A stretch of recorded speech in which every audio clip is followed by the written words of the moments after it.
स्वागत है आपका आत्मिक सफ़र में। आज फिर से हाजिर हूँ आपके बीच में ताकि परमेश्वर के वचन से मैं आपको प्रोत्साहित कर सकूं और हम परमेश्वर के वचन से आत्मिक मनन कर सकें। आत्मिक सफ़र को प्यार देने के लिए बहुत बहुत धन्यवाद। आपके प्यार का मैं शुक्रगुजार हूँ। यदि आपको हमारे वीडियो कंटेंट अच्छे लगते हैं, आप इन्हें लाइक, शेयर और आत्मिक सफ़र को सब्सक्राइब कर सकते हैं। परमेश्वर आपको बहुतायत से आशीष प्रदान करे। और हम रूत की पुस्तक का अध्ययन कर रहे हैं। दूसरे अध्याय की बहुत सारी महत्वपूर्ण बातों को हमने अपने पिछले वीडियोस में देखा है। आज हम इसके अंतिम पद के साथ इस अध्याय को पूरा करेंगे और फिर हम तीसरे अध्याय की ओर आगे बढ़ेंगे। और परमेश्वर का वचन रूत की पुस्तक उसके दूसरे अध्याय और उसके अंतिम पद में कहता है, इसीलिए रूत जौ और गेहूं दोनों की कटनी के अंत तक बीनने के लिए बोअज की दासियों के साथ लगी रही और अपनी सास के यहाँ रहती थी। रूत अपनी सास के यहाँ रहती थी और परिश्रम के साथ कार्य करती थी, और जो बीन के लाती उससे उन दोनों का जीवन यापन होता। और जब रूत ने अपने जीवन को परमेश्वर के शरण में लेके आई और अपने जीवन को परमेश्वर को समर्पित किया, तो परमेश्वर की ओर से उसे सहायता मिली। और जो सबसे ज़्यादा महत्वपूर्ण था रूत के लिए, परमेश्वर ने उस सहायता उसे प्रदान की। पहली कि उसको आगे रास्ता दिखाने वाली एक मेंटर मिली जो उसकी सास नओमी थी, और बोअज का उसको संरक्षण मिला। जो सबसे ज़्यादा महत्वपूर्ण था वो रूत को मिला, लेकिन परिश्रम उसे करना था और इस बात को वो जानती थी। और हर दिन वो सुबह से शाम तक परिश्रम करती और अपने काम में कंसिस्टेंसी के साथ लगी रहती। परमेश्वर का वचन कहता है वो बोअज की दासियों के साथ 2 कटनी तक लगी रही।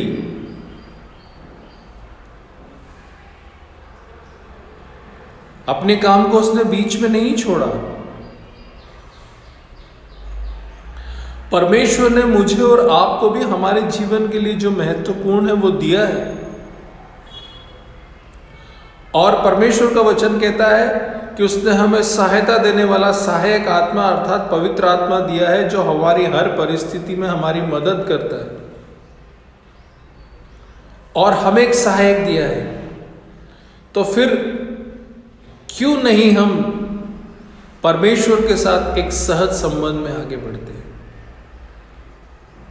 हमारे रिलेशनशिप कंसिस्टेंट क्यों नहीं रहते हैं परमेश्वर के साथ?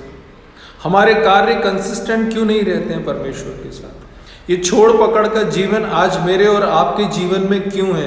और परमेश्वर का वचन मुझे और आपको बताना चाहता है, यदि हमें अपने जीवन में आत्मिक आशीषें चाहिए, स्वर्गीय आशीषें चाहिए, भौतिक आशीषें चाहिए, तो हमारे कार्य में, हमारी आत्मिकता में, हमारे संबंध में कंसिस्टेंसी जरूरी है। बने रहना जरूरी है, निरंतरता जरूरी है। रूत के पास सब कुछ था। एक अच्छी सास थी, एक अच्छा संरक्षण था, बोअज की शरण थी, उसकी दासियों के साथ अच्छे एटमॉस्फेयर में वो कार्य करती थी, लेकिन परिश्रम उसे करना था, कार्य उसे करना था। रूत को प्लेट में सजा के कुछ भी नहीं दिया परमेश्वर ने। उसको अपने कार्य के लिए, अपने और अपनी सास के जीवन यापन के लिए परिश्रम करना पड़ा, और वो अपने परिश्रम में कंसिस्टेंसी के साथ लगी रही। आसान नहीं होता है। कभी सीला कम मिलेगा, कभी ज़्यादा मिलेगा, कभी थोड़ा मिलेगा, लेकिन सीला तो उसे बीनना है। और रूत की गवाही जो है अंत तक बनी रही, परमेश्वर का वचन कहता है। हमारे जीवन में हम कार्य बड़ी अदबी के साथ शुरू करते हैं, बड़े जोश के साथ शुरू करते हैं, परमेश्वर के नाम से शुरू करते हैं, लेकिन बीच में हम कहीं खो जाते हैं, हमारी कंसिस्टेंसी नहीं रहती है और हम अपने आत्मिक जीवन में बड़ा बिखराव महसूस करते हैं। हमें ज़रूरत है कि हम आज अपने संबंध को परमेश्वर के साथ कंसिस्टेंट रखें और अपने परमेश्वर के साथ, अपने प्रभु के साथ अपने संबंधों को सहज बनाएं। परमेश्वर मुझे और आपको दर्शन देना चाहता है।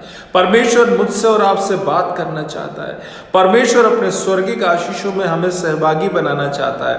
लेकिन क्या हम अपने जीवन में उन आत्मिक आशीषों को पाने के लिए परमेश्वर के साथ एक सहज संबंध में कंसिस्टेंटली आगे बढ़ रहे हैं या नहीं बढ़ रहे हैं? ये हमारे लिए एक सोचने की बात है।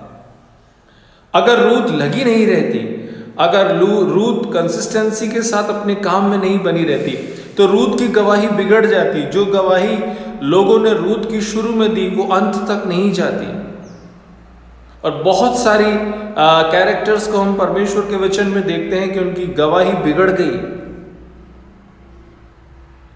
उनके निर्णय बिगड़ गए जब वो अपने संबंधों में, अपनी कंसिस्टेंसी में परमेश्वर के साथ बने नहीं रहे। अगर हमें अपनी डेस्टिनेशन को पाना है, जो मंजिल परमेश्वर ने मेरे और आपके लिए तय की है, यदि अगर उसमें हमें आगे बढ़ना है, तो हमें हमारे जीवन में कंसिस्टेंसी के साथ परमेश्वर के वचन में, परमेश्वर की सेवा में और परमेश्वर के साथ सहज संबंधों में आगे बढ़ना है। मेरे प्रियो, आज सुबह मैं आपको ये प्रोत्साहन देना चाहता हूँ।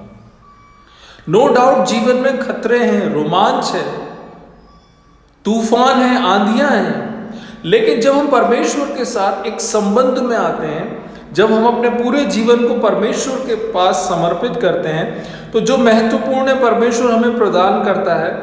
परमेश्वर हमें प्लेट में सजा के हर चीजें नहीं देता है। परमेश्वर चाहता है कि हम कार्य करें और उन अनुभवों को अपने जीवन में गेन करें, क्योंकि जब अनुभव हमारे जीवन में आएंगे, हम एक बड़ी सेवा में को करने की अगुवाई हमारे जीवन से मिलेगी। लोग हमारे जीवन को देख के ब्लेस्ड होंगे। और परमेश्वर मुझे और आपको एक अनुभव के जीवन में ले जाना चाहता है। परमेश्वर मुझे और आपको जो हमने अभी तक नहीं सोचा वो देना चाहता है। परमेश्वर मेरी और आपकी अगुवाई करना चाहता है कि आज रूथ के समान हम अपने कामों में लगे हैं कि नहीं लगे हैं। यह हमारे लिए एक सोचने का प्रश्न है। परमेश्वर ना केवल हमें राह दिखाता है, खतरों से बचाता है, लेकिन हमें मंजिल तक भी पहुंचाता है। 40 साल तक इजराइल का परमेश्वर इजराइल की अगुवाई में आगे बढ़ता है। ना तो उनके कपड़े पुराने हुए, ना उनके जूते पुराने हुए, ना उनके वस्त्र पुराने हुए, कुछ भी पुराना नहीं हुआ। परमेश्वर उन्हें ब्रांड न्यू ब्लेसिंग्स देता रहा। परमेश्वर उनके साथ बना रहा। परमेश्वर उनकी अगुवाई करता रहा।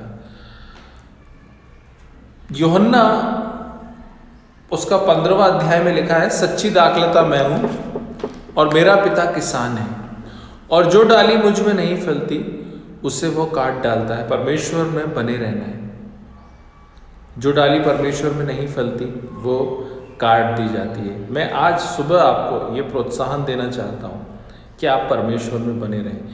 उत्पत्ति की पुस्तक उसका 5वां अध्याय और उसके 21वें पद में लिखा है, जब हनोक 65 वर्ष का हुआ तब मतशुलह का जन्म हुआ। मतुशेलह का जन्म के पश्चात हनोक 300 वर्ष तक परमेश्वर के साथ चलता रहा और उसके और भी बेटे बेटियां उत्पन्न हुई। इस प्रकार हनोक की आयु कुल 365 वर्ष की हुई।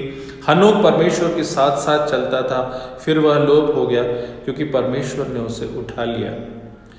हनोक का पारिवारिक जीवन है, हनोक का सांसारिक जीवन है, हनोक के कार्य है, हनोक के बेटा बेटी उत्पन्न हो रहे हैं, लेकिन एक चीज उसके जीवन में है, परमेश्वर के साथ कंसिस्टेंसी के साथ आगे बढ़ रहा है। और परमेश्वर ने उसे आशीष दी, परमेश्वर ने उसे लोप कर दिया और उठा लिया। वो परमेश्वर के साथ साथ बना रहा। और उत्पत्ति की पुस्तक उसके 6वां अध्याय और उसके 9वें पद में लिखा है, नूह की वंशावली यह है, वह धर्मी पुरुष और अपने लोगों के समय में लोगों में खरा था और वह परमेश्वर के साथ साथ चलता था।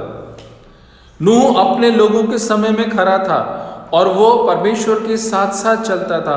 परमेश्वर के साथ चलें, कंसिस्टेंट रहें, परमेश्वर की अगुवाई आपके जीवन में मिलेगी और आप अपने डेस्टिनेशन तक पहुंचने पाएंगे। रूथ मुझे और आपको ये सिखाती है। परमेश्वर करे कि आपके संबंधों में परमेश्वर के साथ सहजता बनी रहे और आप परमेश्वर के साथ साथ बने रहें और परमेश्वर की स्वर्गीय आशीष आपको मिल सके। मिलते हैं नेक्स्ट वीडियो में, तब तक के लिए जय मसीह की।